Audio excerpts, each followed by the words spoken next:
구독자 여러분 안녕하세요. 이태근 TV의 이태근 목사입니다. 오늘은 불안한 사람들 위하여 말씀을 같이 나눌까 합니다. 시편 42편 5절에 내 영혼아 내가 어찌하여 낙심하며 어찌하여 내 속에서 불안해하는가. 너는 하나님께 소망을 두라. 그가 나타난 도우심으로 말미암아 내가 여전히 찬송하리로다. 사회학자들이 그렇게 얘기합니다. 사람들 왜 불안하느냐. 소유해야 하는데, 집이 있어야 되는데, 직장이 있어야 되는데, 학벌이 있어야 되는데, 건강이 있어야 되는데 소유할 수 없을 때 사람들이 불안하다는 겁니다. 그 사람들이 그 불안을 이루기 위해서 소유한 것을 소유를 하려고 애를 쓰는 것입니다. 그 다음에 할 수 없을 때 할 수 있어야 되는데, 병을 고칠 수 있어야 되는데, 문제를 해결해야 되는데 해결할 수 없을 때 사람들이 불안하다는 겁니다. 그 다음에 사람들은 오늘은 먹고 마셨는데 내일은 어떻게 살지? 내일에 대한 미래에 대한 불안입니다. 미래에 대한 불안입니다.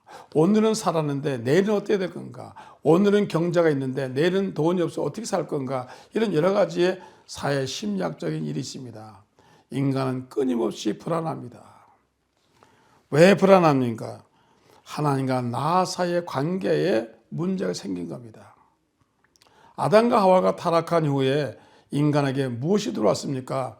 불안이 들어왔습니다. 근심이 들어왔습니다. 염려가 들어왔습니다. 초조가 들어왔습니다. 공포가 들어왔습니다. 그런데 눈에 보이지 않기 때문에 해결할 수가 없습니다. 오늘 여러분 누가 불안을 해결해 줍니까? 신경 안정제입니까? 환경입니까? 교육입니까? 이건 심리적인 문제예요. 영적인 문제입니다. 오늘 성경 말씀에 내가 왜 불안하느냐? 하나님을 바라보라는 겁니다. 우리 하나님을 의지할 때, 하나님을 바라볼 때, 하나님을 섬길 때 우리 마음속에서 불안이 사라지게 될 줄입니다. 인간은 그 무엇인가 자기의 의지 대상이 있어야 됩니다. 자기 믿는 대상이 있어요. 자기보다 더 전능하신 분, 자기보다 더 훌륭하신 분을 의지해야 되는 것입니다. 우리가 하나님과의 불순종의 관계에 있을 때 인간은 불안하는 겁니다. 창세기 3장 10절에 아담과 하와가 왜 두려워했습니까? 하나님 말씀에 불순종한 겁니다. 두려워했습니다. 그래서 그가 숨은 것입니다. 선악을 알게 하는 나무의 열매를 먹은 것입니다. 그 불순종의 관계, 하나님과 나 사이의 불순종의 관계는 나에게 영적으로 두려움을 줍니다. 여러분 스스로 자신 있게 살아가지만은 그러나 여러분 속에 있는 영은 불안하는 것입니다. 영이 불안하면 마음이 불안하고 마음이 불안하면 육체가 불안한 것입니다. 그러므로 불안한 요소를 해결할 수 있는 저와 여러분이 되어야 될 줄 믿습니다. 그 다음에 비양심적인 곳에 참 평안이 없습니다. 여러분 사람에게 양심이라는 것이 있습니다. 물론 양심의 가치는 서로 다릅니다. 배운 사람의 양심과 안 배운 사람의 양심이 다릅니다. 문화인과 미개인의 양심이 다릅니다. 그러나 인간에게는 판단의 기준인 양심이 있습니다. 요셉의 형제들이 요셉을 구덩이에 넣고 그리고 그 옷에 양의 피를 발라서 아버지가 갖다 줍니다. 아버지, 요셉이 죽었어요. 당신이 사랑하는 요셉이 죽었습니다. 아버지가 대성통곡합니다. 야곱이 기가 막힙니다. 그리고 그 형들은 요셉을 미디안 장사꾼에 팔아서 결국 요셉은 보디발 가정에서 수년의 세월을 지납니다. 나중에 요셉이 애굽의 총리가 되어서 그 형제들을 초청합니다.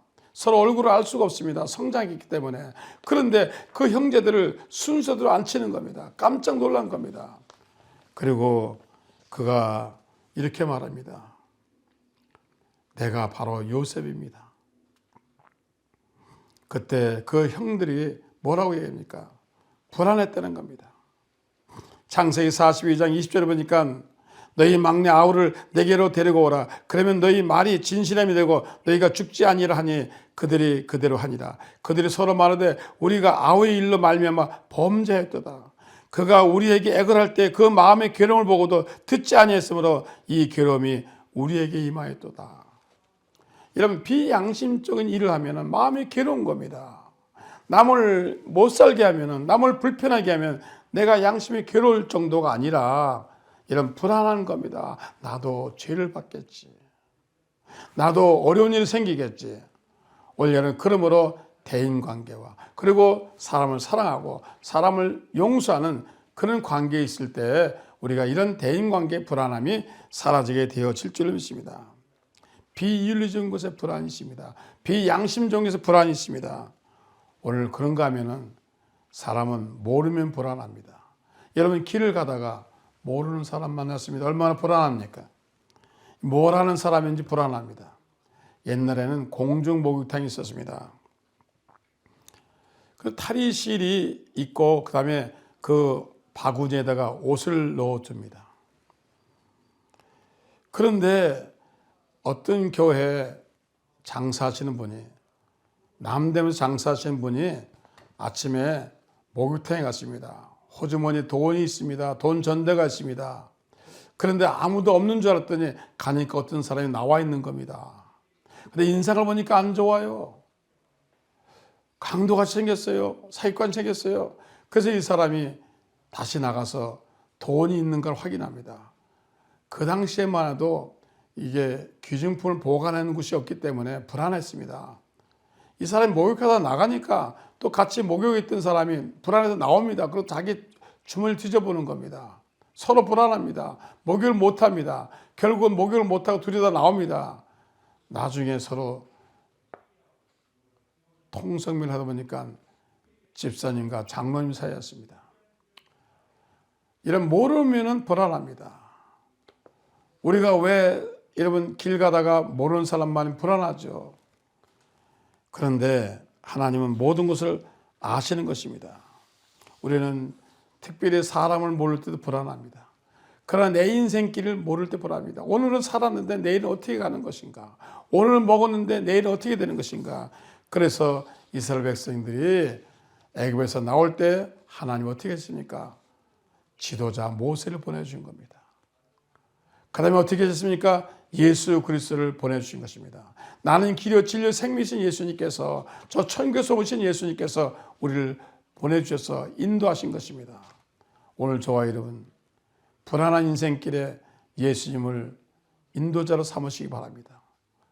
불안한 인생길에 예수님을 맞아들이시기를 주의 저로 축원합니다. 그리고 그 예수를 통해서 이런 마음의 불안과 염려, 근심을 다 정리하시고 행복하게 사시기를 예수 이름으로 축원합니다. 지금까지 시청해 주셔서 감사합니다. 구독과 좋아요 부탁드립니다. 행복하세요.